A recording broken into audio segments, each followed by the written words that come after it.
Hey guys, tonight we are telling the complete story of Joseph, from the hills of Canaan to the deep prisons of Egypt, from a coat of many colors to a robe of royal linen, from a family torn apart by envy to a family kept alive by mercy.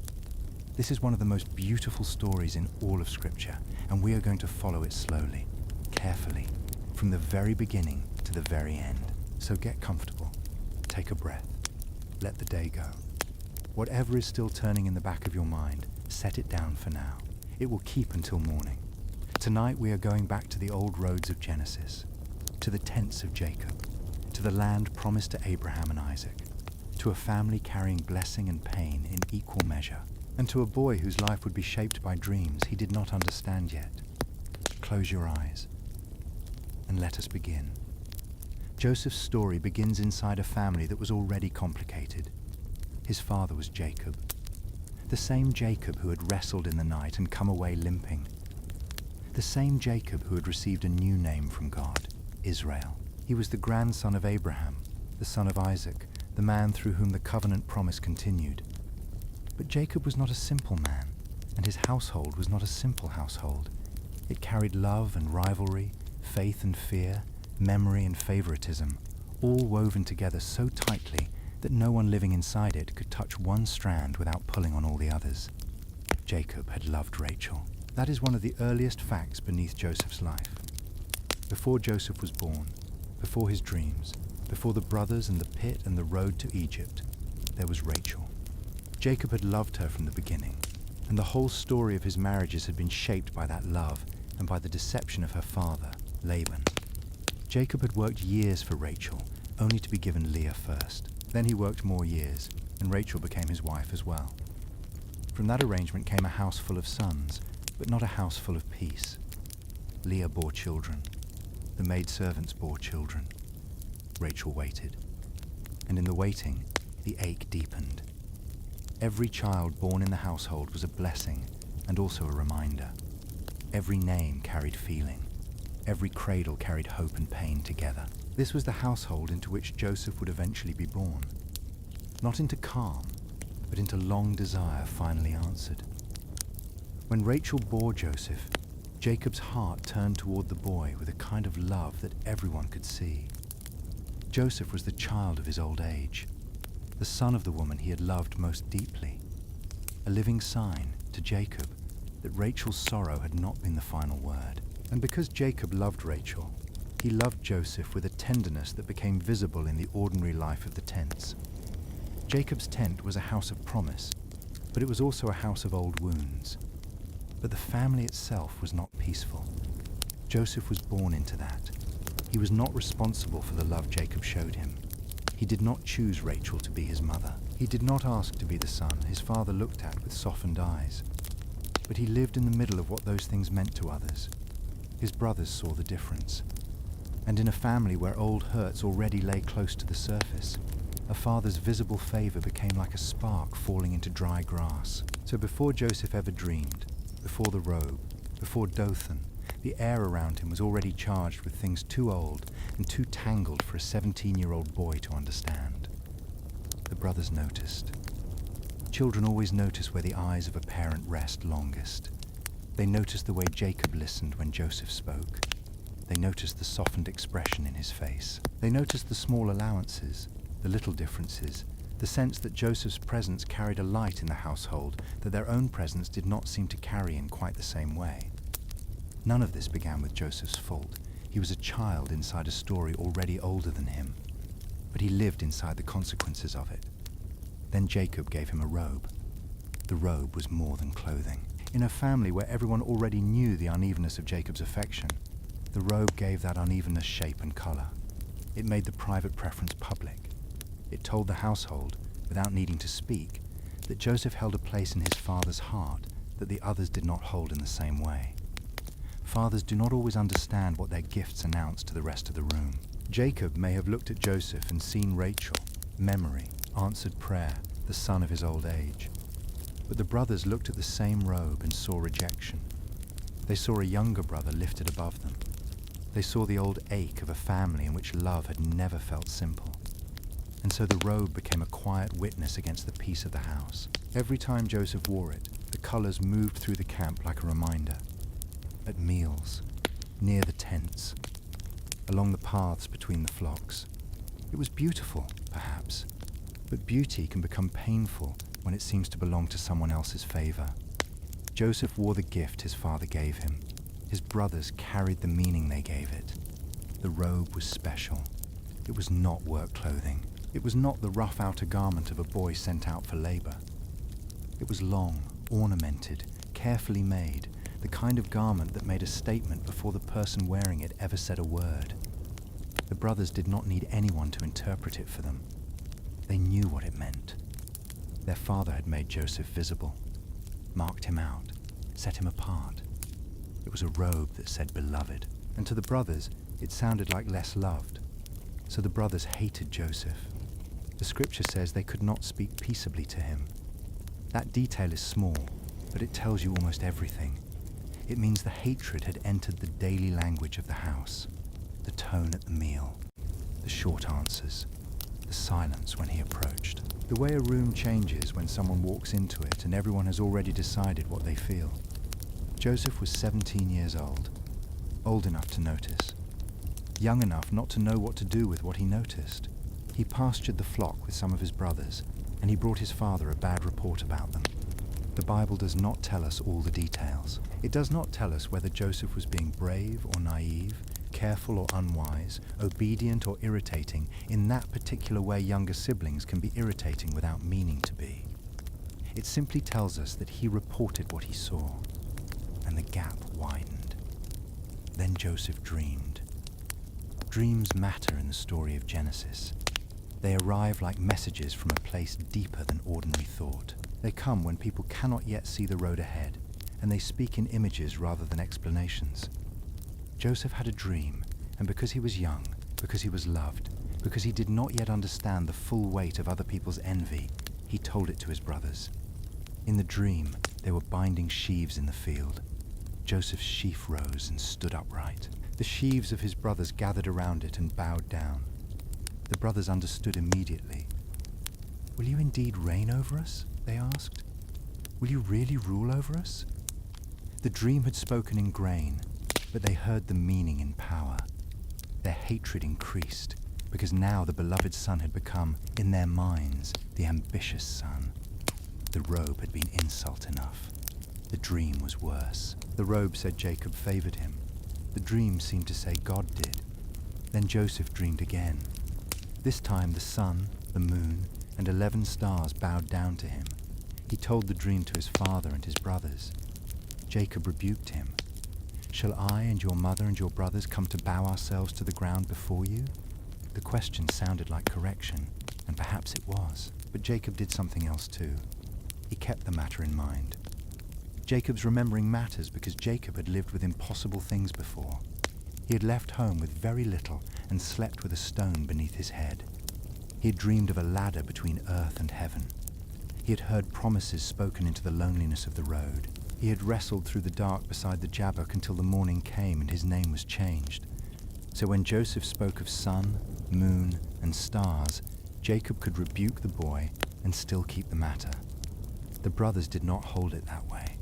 They did not wait for meaning. They heard threat, and threat, when it is fed by envy, soon begins looking for a way to protect itself. That is worth noticing. Jacob had lived long enough with God to know that strange dreams should not always be dismissed just because they arrive through an unlikely mouth. He had dreamed once, too, of a ladder set up between earth and heaven, with angels ascending and descending, and God speaking promises over him while he slept with a stone under his head. Jacob knew dreams could carry weight, so he rebuked Joseph, and he remembered. The brothers did not remember in the same way. They carried the dreams as another injury, another reason, another stone added to the pile of resentment that had been growing quietly for years. One day Jacob sent Joseph out to find his brothers. They had gone away with the flock. First to Shechem, a place already marked by painful memories in Jacob's household, and then farther on to Dothan. Jacob said to Joseph, "Are not your brothers pasturing the flock? Come, I will send you to them." Joseph answered, "Here I am." It is a small sentence, a servant's sentence, an obedient sentence. He did not know that it would be the last time he would leave his father's tent as a son in his father's house. He did not know that the robe on his shoulders would soon be torn from him. He did not know that the road to Dothan would become the road to Egypt. He only knew that his father had sent him. So Joseph went. The land opened before him in the dry clarity of Canaan. Stone paths, low hills, dust rising around his feet. The kind of silence that belongs to open country in the heat of the day. He searched for his brothers near Shechem but did not find them. A man found him wandering in the fields and asked what he was seeking. "I am seeking my brothers," Joseph said. That sentence carries more sadness than Joseph could have known. He was seeking his brothers. He would find them, and in finding them, he would discover how far their hearts had traveled from him. The man told him they had gone to Dothan, so Joseph followed. From a distance, the brothers saw him coming.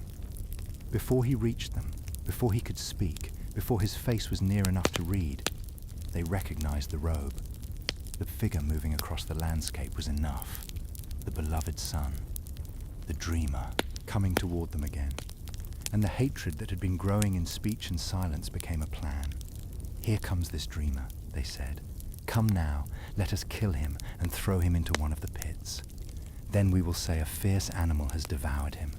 Then we will see what will become of his dreams. Then we will see." Reuben heard it and intervened. Reuben was the eldest. His own standing in the family had already been damaged by his sin against his father's house, and perhaps in this moment he saw a way to act as the firstborn should. He told them not to shed blood. "Throw him into the pit," he said, "but do not lay a hand on him." His intention was to rescue Joseph later and return him to Jacob. It was not perfect courage, but it was restraint. Joseph arrived. The brothers seized him. They stripped off the robe. Think of the hands on the fabric, the anger in the movement, the symbol of Jacob's love pulled from Joseph's shoulders by the men who hated what it represented. The robe had made visible his father's favor. Now its removal made visible their rejection. Then they threw Joseph into the pit. The pit was empty. There was no water in it. For Joseph, the pit was one of those moments. Before the pit, he had known tension. He had known his brothers' hard looks, their sharp words, the chill that entered a space when he came near. But he had still lived under his father's protection. He had still gone to sleep inside the familiar shape of the family camp. He had still believed, perhaps without thinking about it, that brothers were brothers and home was home. Then the robe was gone. Then the ground dropped away. Then he was below them, looking up. The pit had no water, but that did not make it gentle. Dry places can still be frightening. The walls could hold heat from the day and cold from the coming night. Dust clung to the skin. Sound changed down there. Voices from above became distant and strange, as though they belonged to another world. Joseph could call, and the sound would climb, but nothing in the story says that anyone came close with compassion. He was still close enough to hear them eat. That detail is not written in many words, but it sits in the story with awful weight. The brothers sat down to bread while their brother sat in the dark. The ordinary act of eating became terrible because of where Joseph was while they did it. And yet even there, under the open sky, with his life in the hands of men who hated him, Joseph was not outside the sight of God. He did not know that yet in a way he could explain. But it was true. That detail matters. No water. No way out. No sound but his own breathing and perhaps his own pleading echoing against the walls. Joseph, who had walked into the day as a son on an errand, now sat at the bottom of a dry cistern, bruised and terrified, with daylight far above him and his brothers nearby. Then they sat down to eat. They sat down to eat. Joseph was in the pit. Their brother was in the dark. And they ate. Hatred can do that to a person. It can make another person's terror feel distant enough that ordinary appetite continues. Bread in the hand. A brother in the ground. The human heart is capable of frightening compartmentalization when it does not want to see what it is doing. Then they looked up and saw a caravan. Ishmaelites were coming from Gilead, carrying gum, balm, and myrrh down to Egypt. Camels moving slowly along the trade road. Merchants with goods. A journey already in motion long before the brothers decided what to do with Joseph. Judah spoke. "What profit is it," he said, "if we kill our brother and conceal his blood? Let us sell him instead. After all, he is our brother, our own flesh. He is our brother, so do not murder him. He is our brother, so sell him." The brothers listened. Joseph was lifted out of the pit, and the merchants bought him for silver. The same hands that had stripped the robe now handed him over. The same men who had shared his father's table watched him become property in the hands of strangers.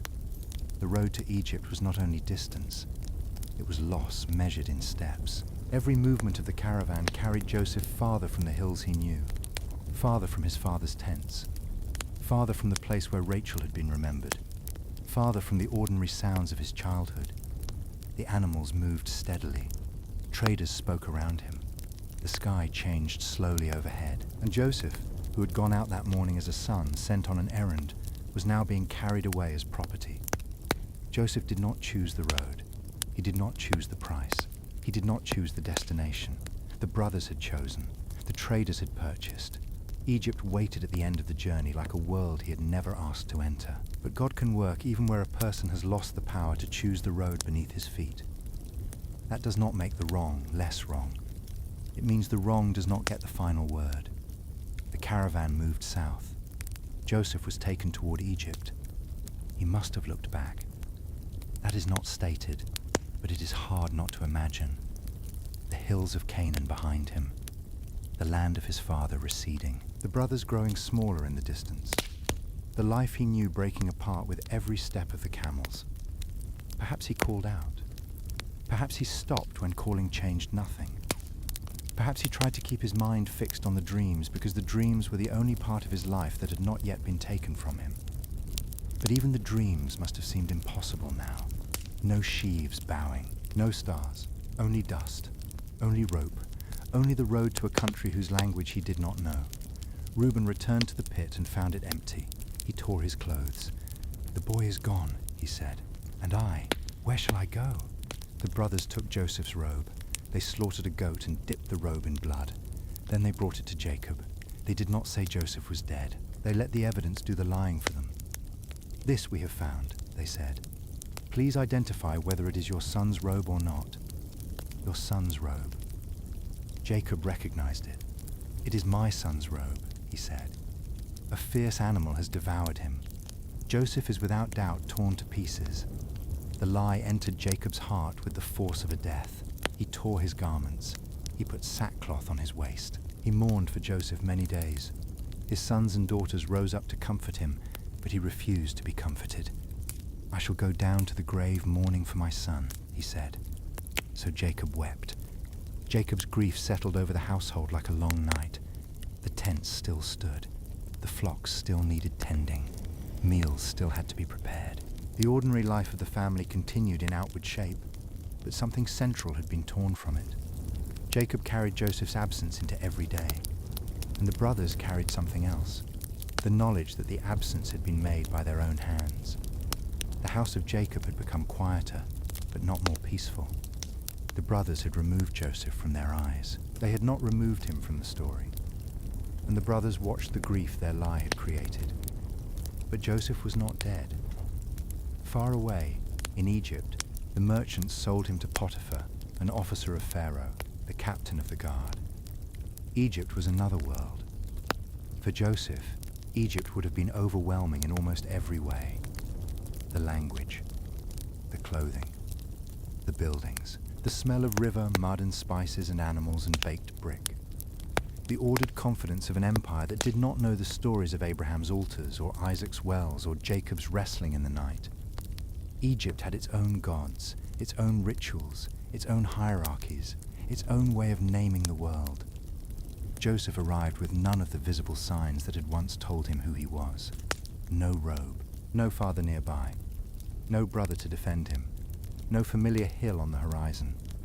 But identity in Scripture is deeper than what can be stripped away. The brothers could take the robe, and the merchants could take him from the land, and Potiphar could buy his labor.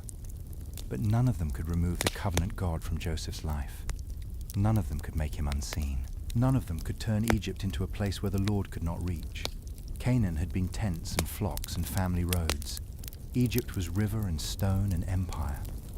The Nile moved through it like a living artery, green life opening on either side of the water while desert waited beyond. There were temples and storehouses, officials and scribes, fields measured by flood and harvest, a court wrapped in ceremony, a civilization old even then. Joseph entered that world at the bottom, not as a guest, not as a son, as a slave.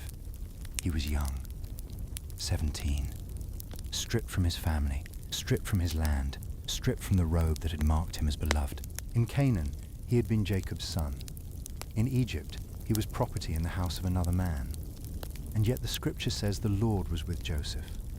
That sentence is the center of this part of the story. The Lord was with Joseph. The Lord was with Joseph. Presence did not mean the pit had not happened. Presence did not mean the caravan turned around. Presence did not mean Jacob knew the truth, or the brothers repented, or the road suddenly made sense. Presence meant that Joseph had not been abandoned in the place where he had been taken. The God of Abraham, Isaac, and Jacob was not limited to the hills of Canaan. He was with Joseph in Egypt. Potiphar saw it. He may not have understood it the way Joseph understood it, but he saw the effect. The work prospered. The household improved. Things placed in Joseph's hands were handled with care. He was attentive, capable, trustworthy. The same quality that had perhaps made him watchful in his father's house now made him useful in Potiphar's. Joseph did not become faithful after he understood the whole story. He became faithful in the part of the story he was given. He did not know why he had been sold. He did not know where the dreams were going. He did not know whether he would ever see his father again. He had no promise of quick rescue. But he could still tell the truth. He could still work well. He could still refuse to let the betrayal of others decide the shape of his own soul. So Joseph served, and Potiphar placed more and more into his hands. Eventually, Joseph was put over the entire house. Everything Potiphar had was entrusted to him. From the time Joseph became overseer, blessing rested on the Egyptian's household. Fields, servants, stores, daily life. Potiphar did not concern himself with anything except the food he ate. Joseph had become, in the house of his captivity, a source of order. Joseph's faithfulness in Potiphar's house was not a small thing. He could have done the minimum. He could have carried his bitterness like a private possession, letting it spoil the work of his hands. He could have told himself that because injustice had brought him there, he owed excellence to no one. Many people would have understood that kind of anger, but Joseph worked as though God still saw him. Joseph was also handsome. The scripture says it plainly. Handsome in form and appearance. And that detail becomes important because Potiphar's wife noticed him. She desired him. She spoke to him directly, repeatedly, without shame. Joseph refused. His refusal is one of the clearest windows into his character. He did not say only that the act would be dangerous, though it was. He did not say only that Potiphar might find out, though he might. He spoke first of trust. "My master has put everything in my hand," he said in effect. "He has kept nothing back from me except you, because you are his wife. How then could I do this great evil and sin against God?" Against God. Joseph was in Egypt, no father watching, no brothers to report to, no covenant community surrounding him, no visible altar, no one from home to witness what he chose in the hidden rooms of a foreign household. That was enough. The Lord was with Joseph, and Joseph lived as though the Lord was with him. Day after day she spoke to him. Day after day he refused. He would not listen to her. He would not lie beside her. He would not even be with her. His resistance was not careless. He created distance where temptation kept pressing near. Then one day the house was empty of the other men. She caught him by his garment. Again in Joseph's story, a garment is seized. His brothers had taken the robe his father gave him. Now Potiphar's wife took hold of the garment he wore as a servant in Egypt, fabric in the hands of someone who meant harm, a covering turned into evidence, a life redirected by what others did with his clothing. Joseph fled. He left the garment in her hand and ran outside. But the garment remained. Potiphar's wife used it to build a lie. She called the men of the house and accused Joseph of trying to assault her. When Potiphar came home, she repeated the story. The garment became proof in the hands of deception, just as the bloodied robe had become proof in the hands of Joseph's brothers. Joseph, again, was not allowed to defend the whole truth before the people deciding his future. Potiphar was angry. Joseph was taken and placed in prison, the place where the king's prisoners were kept. So the downward road continued. From beloved son to hated brother, to pit, to slave, to trusted servant, to prisoner. If you were watching only from the outside, you might think Joseph's life was moving farther and farther away from the dreams. Every step seemed to bury them deeper. The sheaf standing upright? Impossible. The stars bowing? Impossible. The boy who dreamed them was now in an Egyptian prison, accused falsely, forgotten by the house he had served well. But the Lord was with Joseph. Again the sentence comes. The Lord was with Joseph and showed him steadfast love. In the prison. Not after the prison. In it. The keeper of the prison saw in Joseph what Potiphar had seen. Trustworthiness, wisdom, order, a strange prosperity attached to his hands. Soon the keeper placed the other prisoners under Joseph's care. Whatever was done there, Joseph was the one doing it, and the keeper paid attention to nothing that was in Joseph's charge. And whatever he did, the Lord made it succeed. This does not mean prison became easy. It means prison did not become meaningless. Prison is one of the loneliest settings in Joseph's story because it seems to cancel every visible sign of the promise. A dreamer behind walls. A man of integrity punished as though he were guilty. A son of Jacob in the place where the king's prisoners were kept, known not by his father's love but by the accusation that had followed him there. God does not always train a person in places that look important. Sometimes the training ground is hidden, unwanted, and slow. Joseph learns leadership without a title. He learns compassion without comfort. He learns administration without freedom. He learns to speak truthfully about dreams before his words can change his own circumstances. The prison is not a detour outside the story. Joseph's gift for administration did not disappear when his circumstances became unjust. His faithfulness did not become useless because he was behind walls. The same Joseph who could organize Potiphar's house could organize the prison. The same Joseph who served in a household could serve among prisoners. The location changed. The calling underneath did not. Then two officials of Pharaoh offended their lord. One was the chief cupbearer. The other was the chief baker. Both were placed in the prison where Joseph was confined, under the custody of the captain of the guard. Joseph was assigned to attend them. They were not ordinary prisoners. They had stood near Pharaoh himself. The cupbearer had placed the cup in Pharaoh's hand. The baker had prepared food for the royal court. Their fall from favor had brought them into the same confined space as Joseph, and for a season their lives intersected with his. One night, both men dreamed. Each dream had its own meaning. In the morning, Joseph came to them and saw that they were troubled. He has every reason to be turned inward. His own pain is not small. His own case has not been heard. His own future is locked behind the same walls. And yet when he comes to them in the morning, he sees that they are troubled.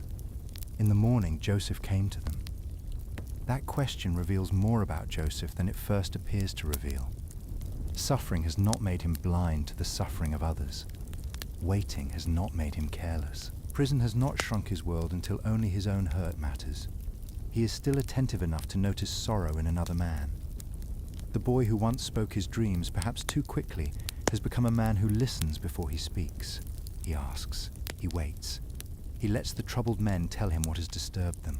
And when they say that no one can interpret their dreams, Joseph does not reach for importance. He points upward again. Do not interpretations belong to God? Tell me, please, please. Even in prison, even as the one who will interpret, he speaks with gentleness. The gift of God in him does not make him harsh. It makes him useful. It makes him available. It turns a prison morning into the place where God begins moving the next piece of the story into position.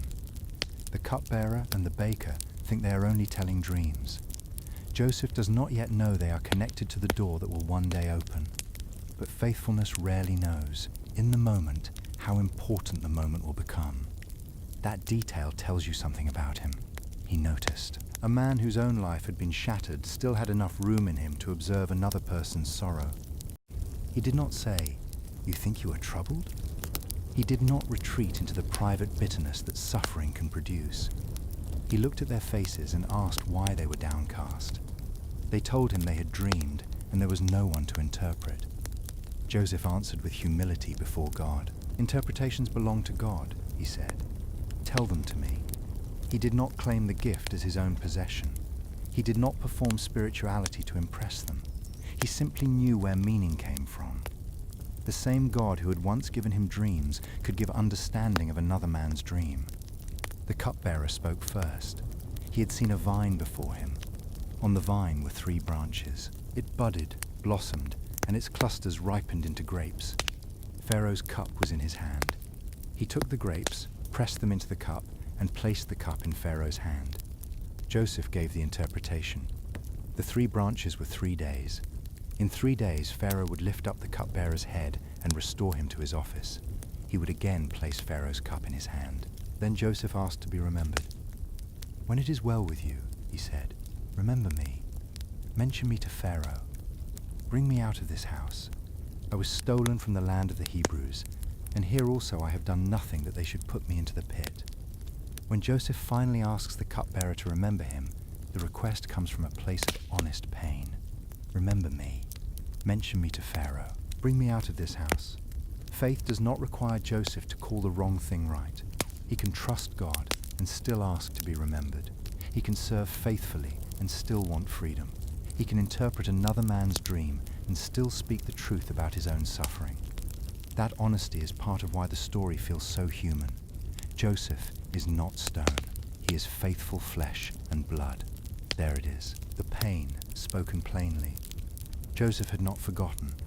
Faithfulness had not erased the wound. The Lord being with him did not mean Joseph called injustice good. He named it. Stolen. Innocent. Put into the pit. He wanted out. That too is part of faith. To serve God where you are and still honestly ask for deliverance from it. The baker heard the good interpretation and wanted his own dream explained.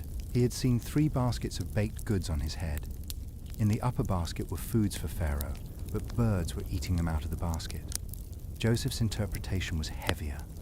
The 3 baskets were 3 days. In 3 days, Pharaoh would lift up the baker's head from him, and he would die. 3 days later, Pharaoh's birthday came. He made a feast for his servants. He lifted up the head of the cupbearer and the head of the baker, just as Joseph had said. The cupbearer was restored. The baker was executed. The dreams had been true. The interpretations had been true. The cupbearer returned to the palace. Joseph remained in prison. The silence after the cupbearer leaves is part of the cost of Joseph's road. A door has opened for someone else, and Joseph remains behind it. He has watched a man step back into the world of Pharaoh while he stays in the world of stone and custody. That can test a heart sharply. Another person's restoration can either become bitterness or become proof that God is still able to restore. Joseph is left to live in that tension. He has seen that dreams can be true. He has seen that God can speak in the night. He has seen that a man can be lifted from prison to service in the palace. Now he waits to see whether mercy will come for him too. Forgotten by the cupbearer did not mean forgotten by God. So the prison kept its ordinary sounds. Doors, footsteps, voices, morning duties, evening shadows. And Joseph remained there, still held by the God whose timing had not yet been explained. And the cupbearer forgot him. The cupbearer forgot.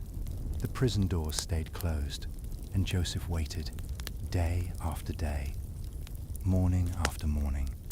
The same walls, the same duties, the same unseen obedience, the same God with him in a place that still had not opened. 2 full years would pass. 2 years is a long time when you are waiting for someone to remember you. Long enough for hope to rise and fall many times. Long enough for the sound of footsteps in a corridor to become, for a moment, a possibility. Long enough to wonder whether the request had been foolish, whether the cupbearer had spoken and been ignored, whether he had never spoken at all. But above Joseph's waiting, another dream was being prepared. Not in the prison this time, in the palace. Not in the sleep of a prisoner, in the sleep of Pharaoh. And when the time came, the God who had been with Joseph in the pit, in Potiphar's house, and in the prison would bring the forgotten man into a room no one could have imagined him entering. For now, the prison is quiet. Joseph keeps serving. The cupbearer has forgotten, but God has not. The years passed in the prison. Joseph had interpreted the dreams correctly. The cupbearer had been restored. The opportunity had seemed so near. Then nothing. But Joseph continued too. Waiting after being forgotten can do more than make a person sad. It can tempt the heart to rewrite everything. But Scripture does not show Joseph becoming cynical. It shows him still present, still available, still ready when the summons finally comes. That readiness matters. Some doors open suddenly, and when they do, a person brings into the moment whatever the hidden years have made of them. Joseph did not become wise in Pharaoh's court. He brought wisdom there. He did not become humble because the king was listening. He had learned humility in rooms where no king had been present. Then Pharaoh dreamed. The king of Egypt saw himself standing by the Nile. The Nile was the life of Egypt. Its rising and falling shaped the fields, the harvests, the calendar, the imagination of the people. Egypt's greatness rested beside that river. It watered the land. It carried boats. It brought silt and growth. It made green things possible in a country bordered by desert. To dream by the Nile was to dream at the edge of Egypt's own heart. Out of the river came 7 cows. They were beautiful and fat, feeding among the reeds. Then 7 other cows came up after them, ugly and thin, gaunt in a way that disturbed the dream simply by being there. The thin cows ate the fat cows. Yet after eating them, they looked just as thin and wasted as before. Pharaoh woke. Then he slept and dreamed again. This time he saw 7 ears of grain growing on one stalk, full and good. After them came 7 thin ears, scorched by the east wind. The thin ears swallowed the full ears. Pharaoh woke again. In the morning his spirit was troubled. He called for the magicians and wise men of Egypt. These were the people trained to handle signs, symbols, rituals, the language of dreams. They came with all the learning of Egypt behind them. Pharaoh told them the dreams, but no one could interpret them. No one. The most powerful man in the land had seen something that unsettled him, and all the wisdom of his court stood silent before it. Then the cupbearer remembered. At last, memory opened like a door that had been shut for 2 years. He spoke to Pharaoh of his own offense, his imprisonment, the Hebrew young man who had attended him, and the baker, the dreams they had dreamed, and the interpretations that had come true exactly. He did not use Joseph's name, perhaps because he did not know whether Pharaoh would care, but he remembered enough.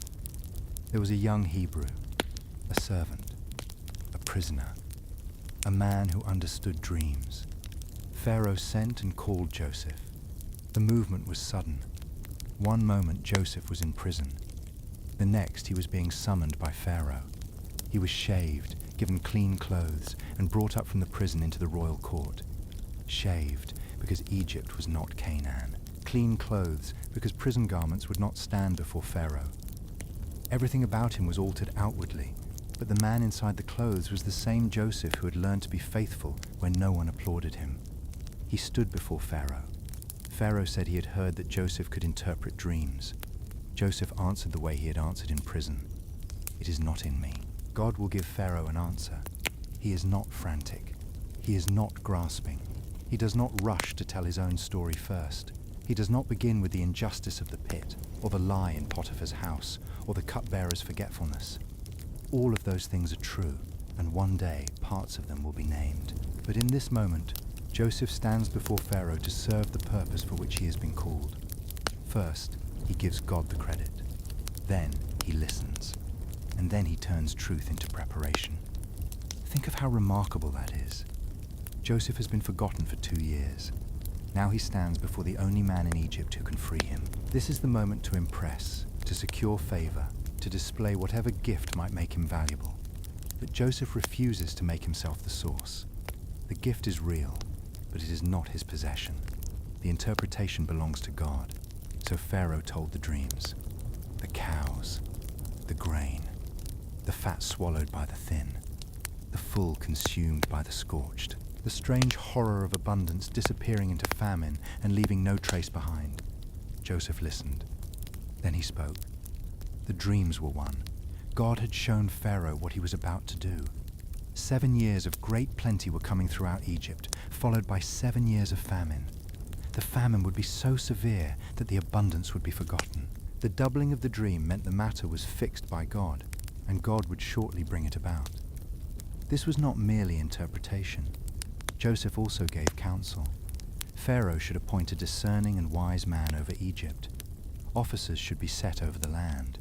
During the 7 abundant years, 1/5 of the produce should be collected and stored under Pharaoh's authority. Grain should be kept in the cities as a reserve for the 7 years of famine, so the land would not perish. Joseph had gone from explaining a dream to designing a national survival plan. Dreamer and administrator. Spiritual insight and practical wisdom. A man who knows that if God reveals a famine, the faithful response is not merely to marvel at the revelation, but to build storehouses. Pharaoh and his servants were pleased. "Can we find a man like this?" Pharaoh asked. "In whom is the Spirit of God?" The Egyptian king saw what Potiphar had seen, what the prison keeper had seen. Something rested on Joseph that could not be explained only by intelligence or competence. The Lord was with him, and the presence of God made itself visible through wisdom. Pharaoh said that since God had shown Joseph all this, there was no one so discerning and wise as Joseph. He placed him over his house and over all the land of Egypt. Only in the throne would Pharaoh be greater. Then Pharaoh took his signet ring from his hand and put it on Joseph's hand. Another change of clothing. This time not a robe torn away, not a garment left in the hand of an accuser, not prison clothes removed in haste, but fine linen placed on him by royal command. A gold chain was put around his neck. He rode in the second chariot, and people cried before him, bowing the knee. Joseph was 30 years old. 30 is young enough to remember the ache of youth and old enough, in Joseph's case, to have lived several lives already. He had been a son in Canaan, a slave in Egypt, an overseer in Potiphar's house, an accused man, a prisoner, a servant of prisoners. Now he was ruler under Pharaoh. The change in title was sudden, but the making of the man had not been sudden at all. The years had been slow. The formation had been hidden. Authority came in a day, but character had been prepared through 13 years of places that looked nothing like promotion. 13 years had passed since he left his father's house. 13 years between the robe of many colors and the linen of Egypt, between the pit and the chariot, between the dreams and the first visible sign that the dreams had not died. 13 years of being formed in places he would never have chosen. Pharaoh gave him an Egyptian name and gave him Asenath as wife, the daughter of a priest of On. Joseph went out over the land of Egypt. Pharaoh gives Joseph an Egyptian name, but the story never lets us forget who he truly is. But beneath all of that, he remains Joseph, son of Jacob, son of Rachel, child of the promise. The years of abundance began. The earth produced plentifully. Grain came in so abundantly that Joseph stored it in great quantities, like the sand of the sea, until he stopped measuring because it was beyond measure. City by city, field by field, harvest by harvest, he gathered and stored. He did not waste the years of plenty. He did not let abundance make him careless. He treated prosperity as preparation. During the years of plenty, Egypt must have looked blessed beyond measure. Fields heavy with grain, storehouses rising, workers moving in and out of cities, scribes counting, officials measuring, sacks filled and sealed and carried away. The whole land producing so much that numbers eventually failed to keep pace with abundance. Those years could have made Joseph forget the famine. Plenty often does that. It can make warning feel unnecessary. It can make restraint seem excessive. It can make careful storage look like fear rather than wisdom. But Joseph did not let abundance make him careless. He treated the good years as preparation for the hard years he had been told were coming. That too is faith. The storehouses were mercy built ahead of time. Before the famine came, Joseph had 2 sons. He named the first Manasseh, because God had made him forget all his hardship and all his father's house. The name does not mean Joseph had lost memory. He had not. He could still speak of being stolen. He could still remember Canaan. But the sharpness of the grief had been answered by mercy. God had given him a new household in the land of his affliction. The naming of his sons lets us hear Joseph's heart more clearly than any public speech could have done. Manasseh and Ephraim are not names chosen for display in Pharaoh's court. They are names Joseph gives from the inside of his own story. One speaks of the easing of pain. The other speaks of fruitfulness in affliction. Together they tell us that Joseph has not become numb. He has not forgotten in the sense of losing memory. He has been helped by God to live beyond the sharpest edge of the wound. Joseph's memory is not erased. The later chapters prove that. He remembers his brothers. He remembers the pit. He remembers his father.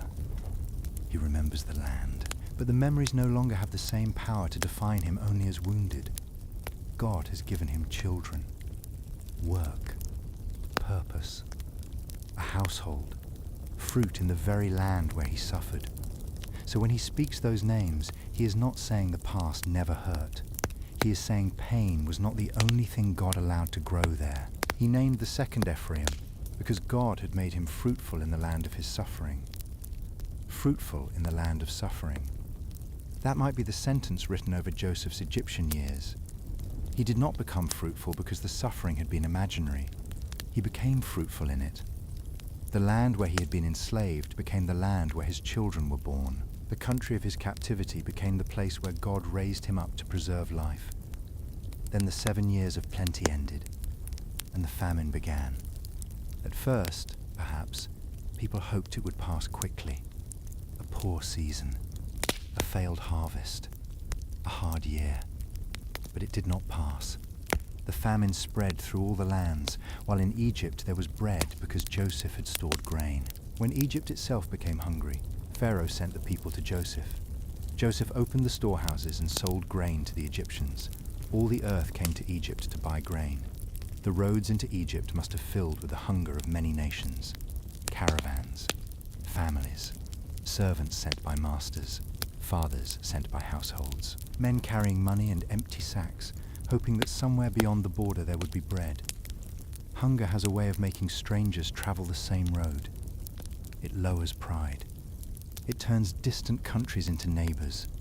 It teaches the body what the mind may have ignored, that life is fragile and bread is mercy. Joseph would have seen faces from many places, some desperate, some suspicious, some silent from the long journey. And over all of it, he kept ordering the distribution of grain. He had been placed where need would come. The boy once sold by a passing caravan now stood at the center of roads traveled by countless people. The movement of nations passed through the wisdom God had given him. And far away in Canaan, Jacob's household began to feel it. The same family that had torn Joseph away was now being moved by hunger toward the place where Joseph lived. They did not know it. Jacob did not know it. The brothers did not know it. But the famine was becoming the road by which God would bring the hidden story back into the light. Jacob heard there was grain in Egypt. "Why do you look at one another?" he asked his sons. "Go down and buy grain for us, that we may live and not die." The famine in Jacob's house is quieter than the famine in Pharaoh's dreams, but it is no less real. No great court is gathered around it. No magicians are called. No royal summons goes out. There is simply a family looking at the food that remains and realizing that survival will require a road they do not want to take. Hunger has entered the tents of Jacob, and hunger does not care about old grief. Jacob's sons look at one another, so Jacob sends them. And God uses the need for bread to move the family toward truth. 10 brothers went. Benjamin did not go. Benjamin was Joseph's full brother, Rachel's other son, the child born after Joseph, the child whose birth had cost Rachel her life. Jacob would not send him. He feared harm might happen to him. The wound of Joseph's loss had never closed, and Benjamin had become the son Jacob could still protect. So 10 brothers traveled to Egypt. The road must have seemed only practical to them. A hunger road, a grain road, a journey made because survival required it. They could not have known that every step south carried them closer to the brother they had sold. They could not have known that the dream they had hated was waiting for them in a form they would not recognize. They arrived in Egypt with others who had come to buy food. Joseph was governor over the land. He was the one who sold grain to all the people. The brothers came before him and bowed themselves to the ground. The dream happened, not in the field of Canaan with sheaves of grain, but in Egypt, in a place of famine, before a ruler dressed like an Egyptian. The brothers bowed, just as the dream had said they would. But they did not know it was Joseph. Joseph knew them. He had last seen them from below a pit, and then from the road as he was taken away. He had carried their faces through slavery, through accusation, through prison, through years of power and responsibility. Now they stood before him older, hungry, dependent on his word, and they did not recognize him. He recognized them. The brothers did not know that the ruler watching them had once been the boy they ignored. That gives these scenes their deep ache. Every word they speak falls into Joseph's memory. When they say they are honest men, he remembers the bloodied robe. When they say one brother is no more, he hears the way they have lived with his absence. When they speak of their father, he hears the name of the man who loved him and mourned him. When they mention Benjamin, something in him reaches toward the brother who was too young to be part of the betrayal. Joseph is not playing with them. He is testing the truth of them. Years can change faces without changing hearts. Joseph needs to know what time has done. Are these still the men who can abandon a brother and eat bread nearby? Are they still willing to sacrifice Rachel's son to protect themselves? Are they sorry only because trouble has found them, or has something deeper awakened? The tests are severe because the wound was severe. But underneath the severity, mercy is already moving. And he remembered the dreams. He spoke harshly to them through an interpreter. "You are spies," he said. "You have come to see the weakness of the land," they protested. "No, my lord. We are honest men. We are 12 brothers, sons of one man in Canaan. The youngest is with our father, and one is no more. One is no more." Joseph heard them say it. He was the one they had erased from the family sentence. One is no more. Not standing before us, not hearing us, not holding our lives in his hands. He accused them again and tested them. "By this you shall be proved. Bring your youngest brother." He put them together in custody for 3 days, 3 days in confinement. On the 3rd day, Joseph changed the terms. One brother would remain bound while the others returned with grain for their households. They must bring Benjamin to prove their words, and then they would not die. The brothers spoke to one another, not knowing Joseph understood. "In truth, we are guilty concerning our brother," they said. "We saw the distress of his soul when he begged us, and we would not listen. That is why this distress has come upon us." For the first time, the story lets us hear what Joseph sounded like in the pit. He begged, he pleaded. They saw his distress, and they would not listen. Joseph turned away and wept. Then he returned, spoke to them, and took Simeon from them, binding him before their eyes. Joseph commanded that their bags be filled with grain and that each man's silver be returned secretly in his sack. They were also given provisions for the journey. The brothers departed. On the way, one of them opened his sack to feed his donkey and found his silver there. Their hearts failed. They trembled. What is this that God has done to us? That question shows the change beginning. Years earlier, they had spoken of profit, of silver, of hiding blood. Now silver frightens them. Now they see the hand of God in the pressure around them. Their consciences are awake, and awakened conscience can turn even a returned payment into terror. They came to Jacob in Canaan and told him what had happened. When the brothers return home without Simeon, the old guilt travels with them. They may not speak all of it aloud, but the household is full of it. Simeon is in Egypt. Benjamin is being demanded. The silver has appeared in the sacks. Jacob is grieving again. And beneath all of that is the older secret, the one that has never been confessed in the open air of the family. No one can understand the present trouble without the hidden past. The brothers are not only afraid of Egypt, they are afraid because their own story is catching up with them.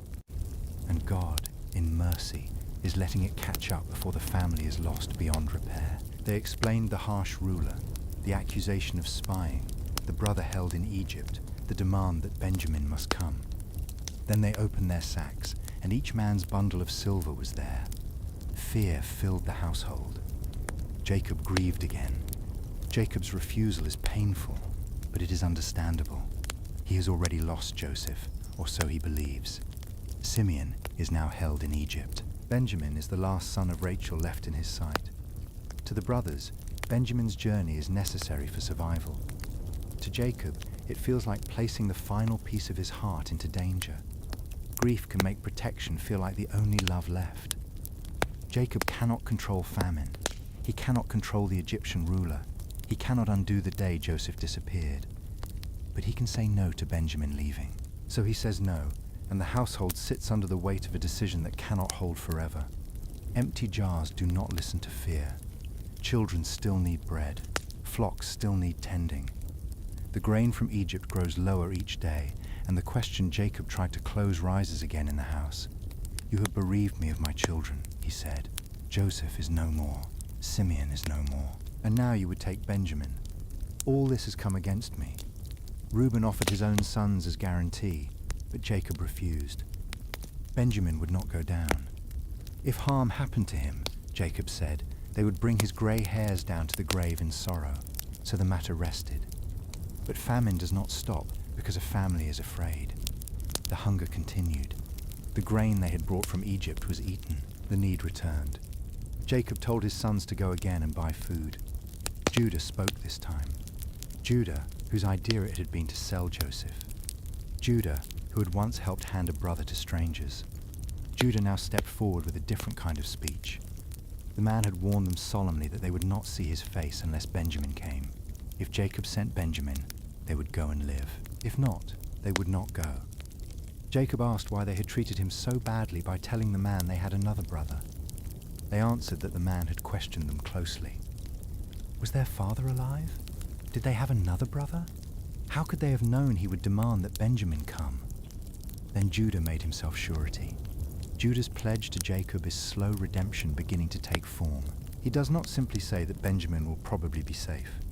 He places himself under the responsibility. From my hand you may require him. I will bear the blame forever. Those words are the opposite of his earlier posture. At Dothan, Judah found a way to profit from Joseph's removal while avoiding the full stain of bloodshed. Now he accepts cost before the danger even comes. At Dothan, he helped send a son away from Jacob. Now he offers to carry the blame if he cannot bring a son back to Jacob.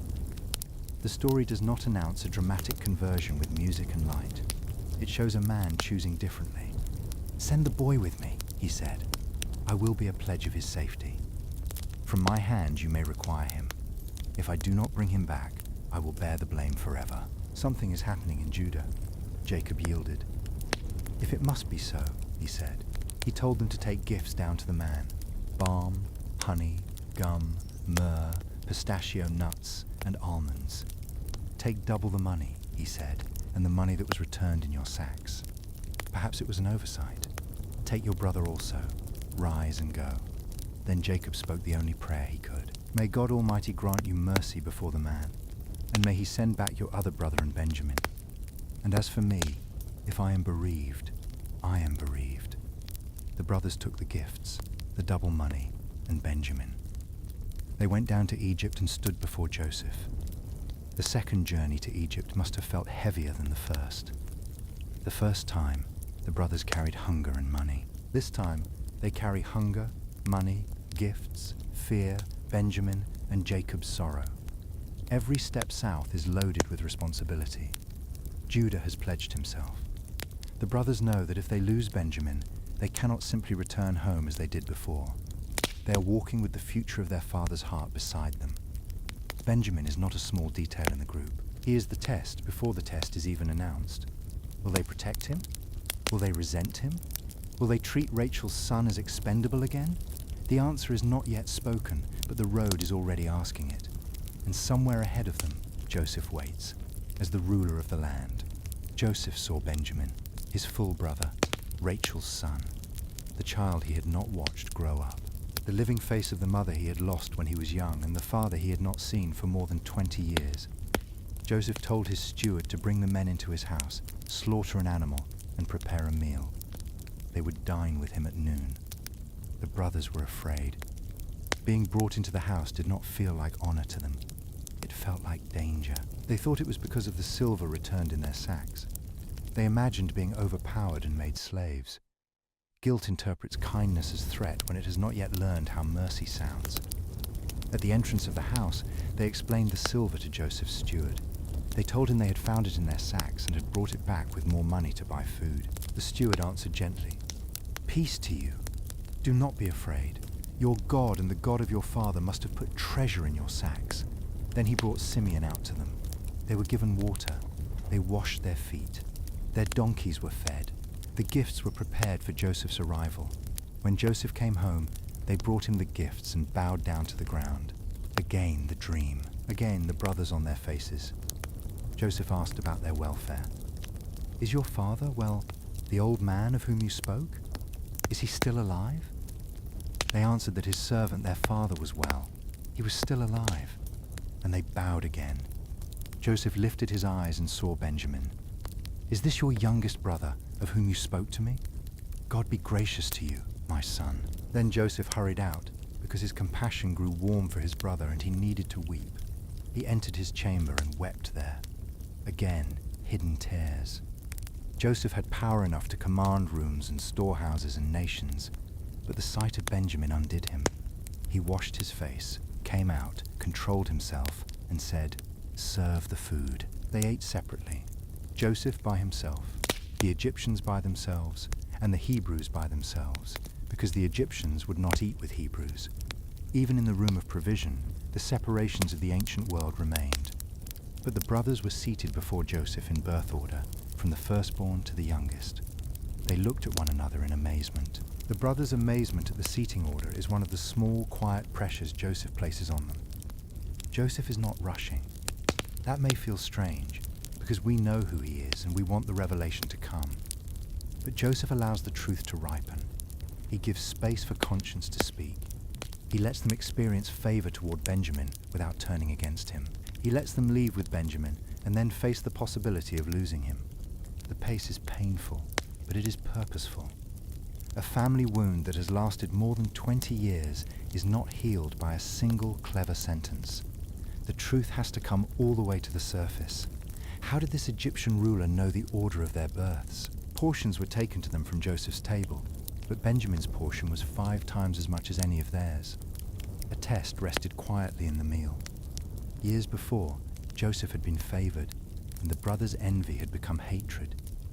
Now Benjamin, Rachel's other son, was favored before them. Would the old envy rise? Would resentment awaken? Would they look at Benjamin's larger portion and feel again what they had felt when Joseph wore the robe? They drank and were merry with him. The meal must have felt strange to everyone except the one who understood its full meaning. The 5-fold portion is quiet, but it is sharp. No speech announces the test. No accusation is made. Only a plate, fuller than the others, set before Rachel's son. And the brothers do not rise in hatred. Something is different. The story moves softly there, but the test is not finished. Joseph commanded his steward to fill the men's sacks with food, as much as they could carry, and to put each man's money in his sack again. Then Joseph's own silver cup was to be placed in Benjamin's sack. Morning came. The brothers were sent away with their donkeys. They had gone only a short distance from the city when Joseph told his steward to pursue them. The steward overtook them and accused them of repaying good with evil by stealing the cup. The brothers protested strongly. Why would they do such a thing? Had they not brought back the money found in their sacks? They were so certain of innocence that they spoke rashly. Whoever had the cup should die, and the rest would become servants. The steward answered more moderately. The one with whom it was found would become Joseph's servant. The rest would be innocent. The sacks were lowered. One by one, they were searched. From the eldest to the youngest. Reuben, Simeon, Levi, Judah, Dan, Naphtali, Gad, Asher, Issachar, Zebulun, then Benjamin. The cup was found in Benjamin's sack. Benjamin could be left. The brothers could return to Jacob with another terrible story. They could say the ruler had taken him. They could say nothing could be done. They could preserve themselves and let Rachel's remaining son disappear into Egypt, just as Joseph had disappeared years before. The road home was open to them. They do not keep going. They do not protect themselves by abandoning the one in danger. They tear their clothes, load the donkeys, and go back together. The same group of brothers who once handed Joseph to strangers now walk back toward danger because Benjamin cannot be left behind. Repentance is beginning to take the shape of action. The brothers tore their clothes. They fall before Joseph again. Judah speaks. "What can we say to my lord? How can we clear ourselves? God has found out the guilt of your servants." Joseph says that only the man with the cup will remain as his servant. The rest may go up in peace to their father. There it is, the test in its sharpest form. The testing of the brothers also gives the listener time to feel the slow work of conscience. Joseph could have revealed himself the moment they bowed. He could have ended the tension at once. But the story would have lost something important if he had. The issue was never only whether the dream would come true. The issue was what kind of men his brothers had become by the time it did. Had time merely aged them, or had God been working in them too? That question takes space. It takes a first journey and a second journey. It takes silver in sacks, Simeon held behind, Benjamin brought down, a meal that quietly exposes the old possibility of envy, and a cup hidden when no one expects it. It takes pressure, because pressure reveals what comfort can hide. And under that pressure, the brothers do not become perfect, but they do become different. They speak of guilt. They fear God. They return together. Judah offers himself. The family that once broke apart around Joseph begins, slowly and painfully, to move toward restoration. That slow movement is part of the mercy. Go home. Leave Benjamin. Save yourselves. Judah draws near. He does not know he is speaking to Joseph. He does not know that every word is landing in the deepest wound of the man before him. He only knows that Benjamin cannot be left behind. He begins to tell the story. There is an old father. There was another son, a brother of this youngest one, and he is dead. His father loves the youngest. If the boy does not return, the old man will die in sorrow. Judah explains that he became a pledge for Benjamin. He promised his father that if he did not bring the boy back, he would bear the blame forever. Then Judah offers himself. "Let me remain instead of the boy," he says. "Let the boy go back with his brothers. How can I go up to my father if the boy is not with me? I fear to see the evil that would find my father." Judah's speech is one of the quiet miracles of Genesis. Judah cannot undo Dothan. He cannot put Joseph back in the pit and lift him out as a brother instead of selling him as a slave. He cannot return the stolen years to Jacob. He cannot erase the grief that grew around the lie. But he can refuse to repeat the sin when the shape of it returns. He can stand where he once failed. He can offer himself where he once offered another. A changed choice. Joseph hears all of it. The old brother, the lost son, the father who would die of sorrow, the pledge, the offer. And with every sentence, the hidden room inside Joseph that has held grief for so long begins to open. The man who once sold Joseph now offers himself for Benjamin. The man who once helped bring grief to Jacob now cannot bear to see Jacob suffer again. The brother who once chose profit over mercy now chooses substitution over self-preservation. Joseph listens. Everything has come together in this room. The dreams, the pit, the caravan, the lies, the prison, the storehouses, the famine, the brothers bowing, Benjamin trembling, Judah pleading. The hidden hand of God moving through years of suffering toward a moment none of them could have planned. Joseph can no longer hold himself together. Joseph's restraint before the revelation is not coldness. So he waits. He listens. He lets Judah speak until the speech reaches the deepest place. And only then does Joseph stop hiding. By the time Judah finishes speaking, the room has become more than a court of judgment. It has become a mirror. Joseph can see what his brothers once were and what they are now becoming. He can see Dothan and this Egyptian chamber at the same time. He can see the old betrayal and the new offer. He can see Benjamin standing where Joseph once stood, vulnerable because of the favor of their father. And he can see Judah refusing to let the beloved son be lost. The story has come back to the wound, and this time, Someone is choosing mercy before the wound repeats. The room is full. The Egyptians are standing nearby. The brothers are still on the ground. Judah's words are still in the air. And Joseph, the ruler of Egypt, the forgotten prisoner, the sold brother, feels the old story rising to the surface at last. The time for hiding is almost over. They slow the story down enough for the heart to change. A quick rescue would have been beautiful, but it would not have shown the same depth. Joseph needs to be raised up, yes, but the brothers also need to be brought low enough to tell the truth.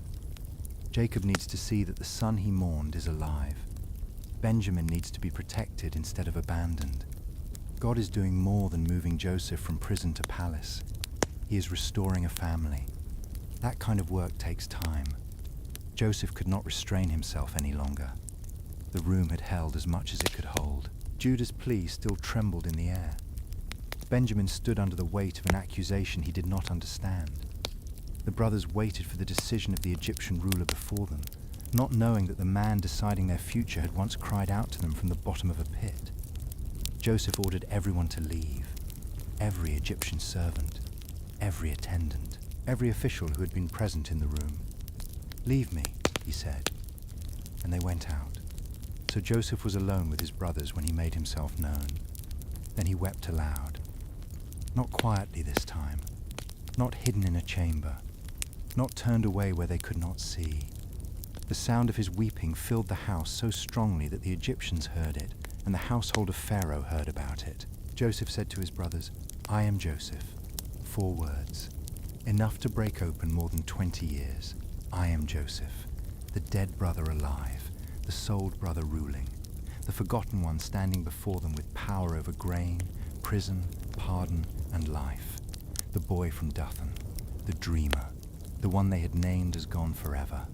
Then he asked the question that had lived beneath all the others. "Is my father still alive?" My father. The brothers could not answer him. They were terrified before him. And of course they were.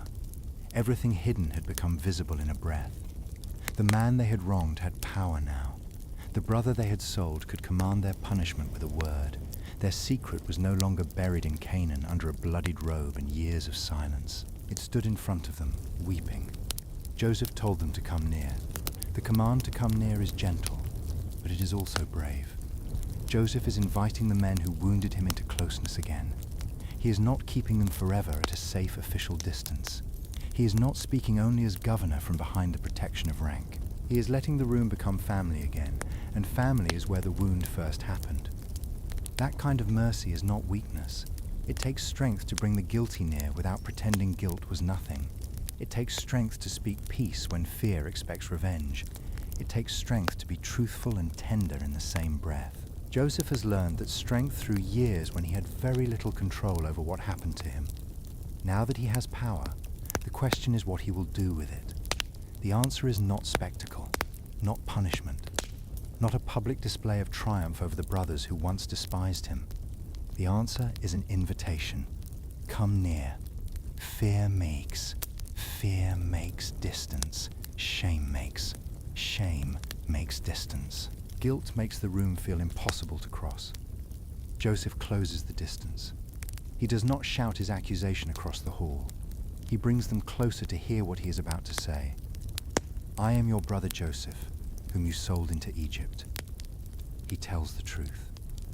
Mercy does not require pretending the evil did not happen. Joseph does not call it a misunderstanding. He does not erase the pit. He does not pretend the silver was never counted or the robe never dipped in blood. You sold me. That is the truth. But he does not end there. Do not be distressed or angry with yourselves because you sold me here, he says, because God sent me before you to preserve life. You sold me. God sent me. Both are true. This is the deep mystery at the center of Joseph's story. Human evil is not denied. The brothers meant harm. They chose betrayal. They lied. They watched their father grieve. They carry real guilt. And yet above and beneath and through their sin, God was working a purpose they could not see. But because God is good enough to work even through evil without becoming evil himself, Joseph tells them the famine has lasted 2 years and 5 more years are still to come. There will be no plowing or harvest. God sent him ahead to preserve a remnant and to keep them alive by a great deliverance. It was not you who sent me here, he says, but God, to explain the mercy that had outrun their sin. Joseph tells them to hurry back to his father. Tell him that God has made Joseph Lord of all Egypt. Tell him to come down and not delay. He will dwell in the land of Goshen, near Joseph, with his children and grandchildren, flocks and herds, and all that he has. Joseph will provide for him there, because the famine will continue. Then Joseph falls on Benjamin's neck and weeps. Benjamin weeps too. 2 sons of Rachel, separated by years neither of them could recover. One sold into Egypt, one raised under the fearful protection of a grieving father. Now they hold each other in the room where the hidden story has finally come into the open. Joseph kisses all his brothers and weeps upon them. The kisses do not erase the years. They do not return Joseph's youth. They do not give Jacob the lost mornings back. They do not make the brothers innocent. But they do mark the beginning of something that had seemed impossible for so long. Speech without hiding. After that, his brothers talk with him. Only after that. After that, his brothers talk with him. After that. Only after mercy has done enough work for words to return. The news reaches Pharaoh's house. Joseph's brothers have come. Pharaoh is pleased. He tells Joseph to send them back with wagons and provisions. They are to bring their father and their households to Egypt, where the good of the land will be theirs. They should not worry about their belongings, because the best of Egypt is open to them. Joseph gives them wagons according to Pharaoh's command. He gives provisions for the journey. He gives each brother a change of clothes, and to Benjamin he gives silver and 5 changes of clothes. He sends donkeys loaded with good things from Egypt and grain and bread for his father. Then he sends his brothers away. As they depart, he says, "Do not quarrel on the way." That line feels almost tenderly human. Do not quarrel. He knows them. He knows the old patterns. He knows the road home will be full of shock, guilt, accusation, memory, fear, perhaps the temptation to assign blame all over again. So he sends them with mercy and a warning. Do not turn the road of reconciliation into another road of conflict. The brothers go up from Egypt to Canaan. They come to Jacob, their father. Joseph is still alive, they say, and he is ruler over all the land of Egypt. Jacob's heart becomes numb. Jacob has spent more than 20 years arranging his heart around Joseph's absence. Grief has become part of the furniture of his inner life. He knows how to live as a man who lost a son. He does not know, not immediately, how to live as a man whose son is alive again. So his heart goes numb. The wagons help him believe. The visible mercy sent from Egypt, the provisions, the weight and reality of Joseph's message carried on wheels across the land. These things reach him where the words alone could not. The promise comes with evidence. His spirit revives slowly, like a fire being stirred after years under ash. He does not believe them. Can you blame him? For more than 20 years, Joseph has been dead to him. The robe was in his hands. The grief settled into his bones. Every morning since then has been a morning without Joseph. Every family gathering had a missing place. Every look at Benjamin carried both love and fear. Now the same sons who had brought the bloodied robe tell him Joseph is alive. The words are too large to enter at once. But they tell him everything Joseph said. He sees the wagons Joseph sent to carry him, and the spirit of Jacob revives. "It is enough," he says. "Joseph, my son, is still alive. I will go and see him before I die." The old man who had once said he would go down to the grave, mourning now rises for a journey. Jacob sets out with all he has. He comes to Beersheba and offers sacrifices to the God of his father Isaac. Beersheba is a place of memory, a place tied to the stories of Abraham and Isaac, a place where the promises of God had echoed before. Jacob is leaving the land of promise because famine has driven him toward Egypt. That is not a small thing. He needs God on the road. God speaks to him in visions of the night. "Jacob, Jacob, here I am. I am God, the God of your father. Do not be afraid to go down to Egypt, for there I will make you into a great nation. I myself will go down with you to Egypt, and I will also bring you up again. Joseph's hand shall close your eyes. Do not be afraid. The covenant was not being lost because the family was moving to Egypt. God himself would go down with them. The land promise remained. The family would grow. And Joseph, the son he thought was gone, would be with him at the end. So Jacob goes down. The journey down to Egypt was different this time. Years earlier, Joseph had gone unwillingly, carried away by strangers after his brothers sold him. Now Jacob goes with wagons, provisions, sons, grandchildren, servants, livestock, and the astonishing hope that the child he buried in his heart is alive. The same direction on the map holds an entirely different meaning. Egypt had been the place of Joseph's captivity. Now it becomes the place where the family will be preserved. Still, Jacob needs God's word in the night. Sons and sons' sons. Daughters and daughters-in-law. Children. Servants. Livestock.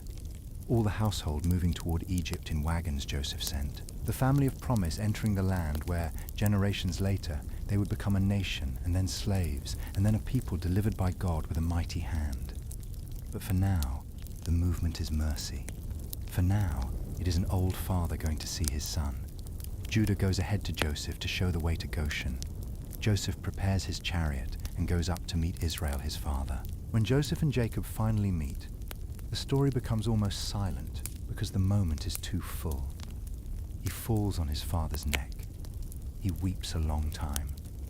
The ruler of Egypt disappears inside the embrace of the old shepherd who thought he had lost him. All the authority, all the linen, all the chariots and storehouses fade behind the simple mercy of a father holding his child. Jacob says he can die now because he has seen Joseph's face and knows he is alive. But because the deepest grief has been answered with sight, Joseph falls on his father's neck and weeps there a long while. A long while. No speeches. No explanations. Just Joseph weeping on the neck of the father who thought he was dead. Just Jacob holding the son he had mourned for more than 20 years. The famine still exists. The future still holds difficulty. Egypt is not the final home. But in this moment, mercy gives them what they never thought they would have again. Jacob says, "Now let me die, since I have seen your face and know that you are still alive." Joseph then prepares his family to meet Pharaoh. He tells them to say they are shepherds, keepers of livestock, as their fathers were. That way they may dwell in Goshen, set apart in a fertile region suitable for their flocks. Joseph brings some of his brothers before Pharaoh. Pharaoh asks their occupation. They answer as Joseph instructed. They ask to live in Goshen because the famine is severe in Canaan. Pharaoh agrees. The best of the land is before them. If Joseph knows capable men among them, they may be put in charge of Pharaoh's livestock. Then Joseph brings Jacob before Pharaoh. Jacob blesses Pharaoh. Pharaoh asks Jacob how many are the days of the years of his life. Jacob answers that the days of the years of his pilgrimage are 130. Few and evil have been the days of the years of his life, he says, and they have not attained to the days of his fathers. Few and evil. It sounds heavy because Jacob's life has been heavy. Deception, exile, labor, family rivalry, Rachel's death, Joseph's loss, famine. But even with that heaviness, Jacob is standing in Egypt, blessing Pharaoh, his lost son alive beside him, the promises of God still moving. Jacob blesses Pharaoh again and goes out. Jacob blessing Pharaoh is one of those quiet reversals that almost passes by unnoticed. Pharaoh rules the strongest land in the region.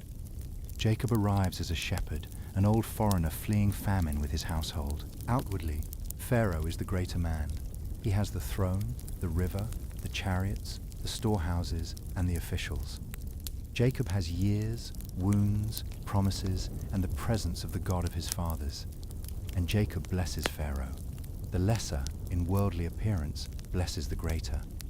Then he goes out, quietly. A man who has lived a hard life, standing for a moment before a king, and leaving behind a blessing. Joseph settles his father and brothers in Egypt, in the land of Rameses, as Pharaoh commanded. He provides them with food according to the number of their dependents. Meanwhile, the famine grows severe. Joseph's work during the famine continues even after his family is safe. Joseph does not stop being faithful after his own household is preserved. the blessing that came through him remains wider than his family. Egyptians live because of the storehouses. Canaanites live because of the storehouses. Strangers live because God placed Joseph where hunger would one day come. Through Abraham's family, blessing was meant to move outward. In Joseph's hands, grain becomes one form of that blessing. Joseph's public work continues. The people of Egypt and Canaan spend their money buying grain. When the money is gone, they bring livestock.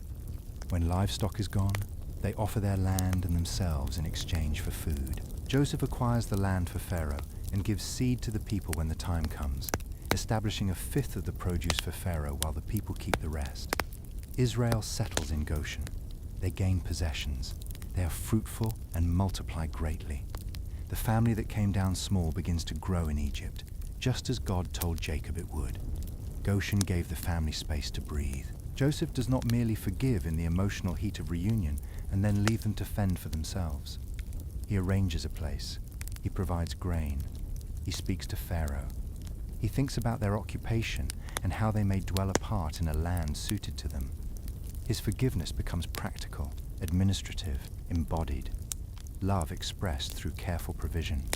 17 years pass. Jacob lives in Egypt for 17 years. The same number of years Joseph had lived in Jacob's house before being sold. There is a quiet symmetry in that. The father lost Joseph after 17 years. Then, by mercy, he receives 17 more years with him in Egypt. When the time of Jacob's death draws near, he calls Joseph.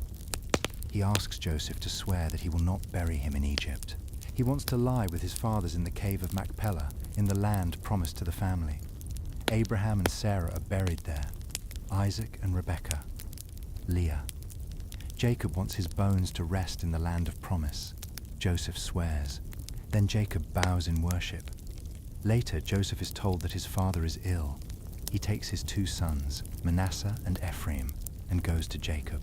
Jacob strengthens himself and sits up in bed. The old man speaks of God Almighty appearing to him at Luz in Canaan, blessing him, promising to make him fruitful and multiply him, giving the land to his offspring after him. Then Jacob does something unexpected.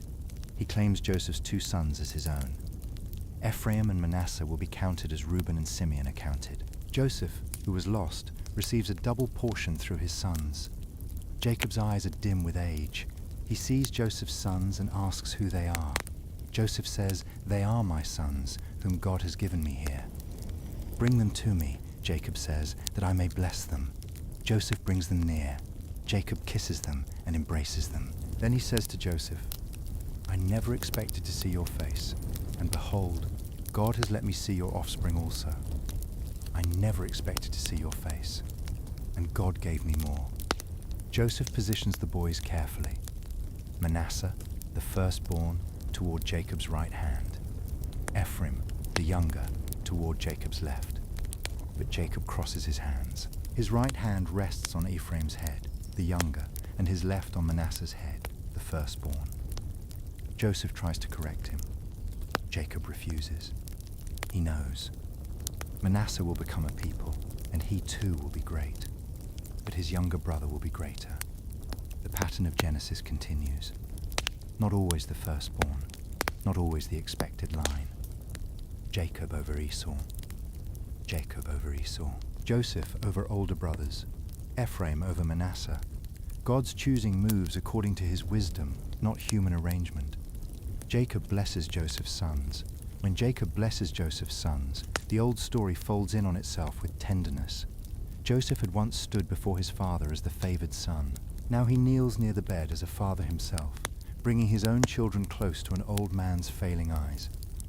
Manasseh and Ephraim are Egyptian-born, children of Joseph's years away, boys whose names carry memory of hardship and fruitfulness. Jacob receives them into the promise as though they were his own. Joseph tries to guide the blessing by birth order. Jacob crosses his hands. Even at the end, the God of Genesis is still working beyond the expected line.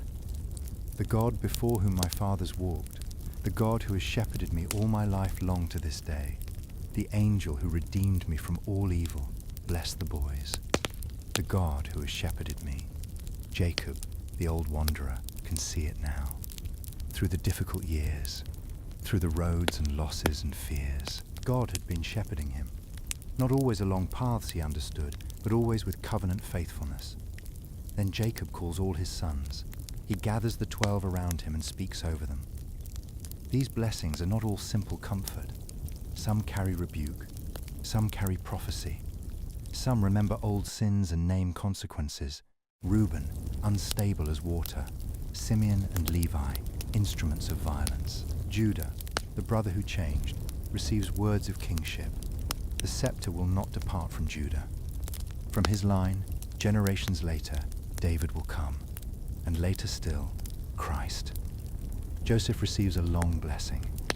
Jacob speaks of him as a fruitful bough by a spring, branches running over the wall. Archers attacked him fiercely, shot at him, harassed him. Yet his bough remained firm because of the hands of the mighty one of Jacob, the shepherd, the stone of Israel. Blessings of heaven above and deep below are spoken over him. Jacob has seen something. Joseph was attacked, but Joseph remained. When Jacob finishes blessing his sons, he gives them instructions for his burial. Then he draws his feet into the bed, breathes his last, and is gathered to his people. Joseph falls on his father's face. He weeps over him and kisses him. The first great reunion of this story was Joseph and Jacob in Goshen. Now comes the farewell. Joseph had received the mercy of seeing his father alive. Now he receives the grief of closing his eyes, just as God had promised Jacob at Beersheba. Joseph commands the physicians to embalm his father, according to Egyptian practice. The Egyptians mourn for Jacob 70 days. Then Joseph asks Pharaoh's permission to carry Jacob to Canaan and bury him in the tomb of his fathers. Pharaoh allows it. A great company goes up. Servants of Pharaoh, elders of his household, elders of Egypt, Joseph's household, his brothers, his father's household, chariots and horsemen. It is a very great company. The Egyptians see the mourning and recognize it as heavy. Jacob, the old shepherd from Canaan, is carried with honor because of Joseph. They bury him in the cave of Machpelah. The burial of Jacob is not only an act of family honor. Egypt has saved them for a season, but Canaan remains the land of promise. The cave of Machpelah holds Abraham and Sarah, Isaac and Rebekah, Leah, and now Jacob. The old shepherd is carried back to the place that tells the family who they are. Even while they live in Egypt, their story is anchored somewhere else. Joseph understands that. He has spent years governing Egypt faithfully, but he does not confuse usefulness with final belonging. God can preserve his people in a foreign land without letting the foreign land become the end of the promise. Jacob's burial quietly says, "We are here for now, but we are not only here." The oath still points beyond the Nile, beyond Goshen, beyond the storehouses, back to the land God swore to give. The land receives him. Then Joseph and his brothers return to Egypt. After Jacob's death, fear returns to the brothers. After Jacob is buried, the brothers are still not fully free inside themselves. They have been embraced. They have eaten because of Joseph's provision. They have lived under his protection. They have seen him weep. But when their father dies, fear returns, because guilt often imagines that mercy has an expiration date. Their fear shows that reconciliation has happened, but trust is still learning how to breathe. Joseph's tears answer that fear before his words do. He weeps because they still do not understand. He has not been waiting for the chance to hurt them. He has been keeping them alive. Then he speaks comfort again. Do not fear. Joseph weeps when they speak to him. Again he weeps. How many times has Joseph wept in this story? Hidden tears, loud tears, tears on Benjamin, tears on Jacob, tears at his father's death, tears now because his brothers still do not know his heart. They come and fall before him. Behold, we are your servants, they say. The dream echoes one last time. But Joseph does not want slaves. He wants brothers restored. Do not fear, he says. Am I in the place of God? Joseph's question protects his soul. Power can tempt a wounded person to become judge, accuser, and executioner all at once. It can whisper that suffering has earned the right to make others suffer in return. Joseph has the authority to do almost anything he wants to his brothers now. No one in Egypt would stop him. No court would question him. No servant would say he had gone too far. But Joseph stands under God. even when his brothers are standing under him. He knows there is a throne that is not his. He knows there is a judgment seat he must not climb onto. He can name evil truthfully without making himself God over the evildoers. This is not weakness. It is reverence. It is a man who has suffered deeply, refusing to let suffering turn him into someone who uses power without fear of the Lord. That question is one of the holiest things Joseph ever says. Am I in the place of God? He has power. He has reason, humanly speaking, to repay. He has the full memory of the pit and the chain and the prison. But he refuses to sit on God's throne. Vengeance does not belong to him. Judgment does not belong to him. He will not use power to become the mirror image of the evil done to him. Then he says the sentence that gathers the whole story together. You meant evil against me, but God meant it for good, to bring it about that many people should be kept alive. They did. It was evil, but God meant it for good. Above their meaning was God's meaning. Deeper than their plan was God's plan. They had sent him away to remove him from the family. God sent him ahead to preserve the family. They used silver to get rid of a brother. God used the road to Egypt to save nations from famine. Joseph comforts them. He speaks kindly to them. He promises to provide for them and their little ones. Joseph's kindness after Jacob's death is perhaps the clearest proof that his forgiveness was not dependent on his father's presence. If he had wanted revenge, this would have been the moment. The family patriarch is gone. The brothers are vulnerable. The old lie has no one left above it. Joseph could have reopened the wound and made them pay for every year. He could have measured punishment against pain. But he does not. He comforts them. He speaks kindly to them. He provides for their children. The continued provision afterward. Years pass. Joseph remains in Egypt, he and his father's house. He lives 110 years. He sees Ephraim's children to the third generation. The children of Machir, son of Manasseh, are counted as his. His life, once nearly cut off by betrayal, stretches long enough to see grandchildren and great-grandchildren. But Joseph knows Egypt is not the final home. Near the end of his life, he speaks to his brothers.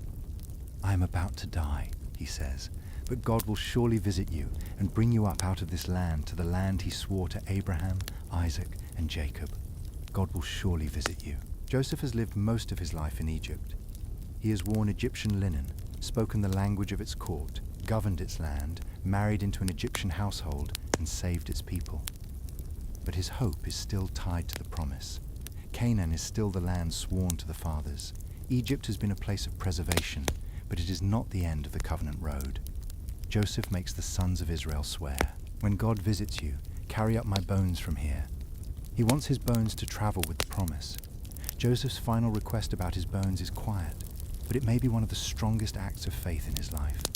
He has no visible sign that the departure will happen soon. He has no timetable. He has only the promise. He knows that Egypt has been useful, but it is not ultimate. He knows that his body will rest in the land where he ruled, but his hope belongs to the land God swore to give. By asking them to carry his bones, Joseph plants a memory inside the family. Every generation that hears of the coffin will also hear the sentence attached to it. God will surely visit you. So even after Joseph's voice is silent, his faith keeps speaking. From a coffin, from waiting bones, from the strange confidence of a man who believes God beyond the border of his own lifetime. Not now. Not yet. The Exodus is still generations away. A king will arise who does not know Joseph. The family will become a people. The people will become enslaved. Groaning will rise. God will remember his covenant. Moses will be born. The sea will open. And when Israel leaves Egypt at last, they will carry Joseph's bones with them. Joseph dies at 110 years old. By the time Joseph dies, he has become an old man who has seen more than one kind of fulfillment. He has seen the dreams come true. He has seen his brothers bow, but more importantly, he has seen them restored. He has seen his father again. He has seen children and grandchildren.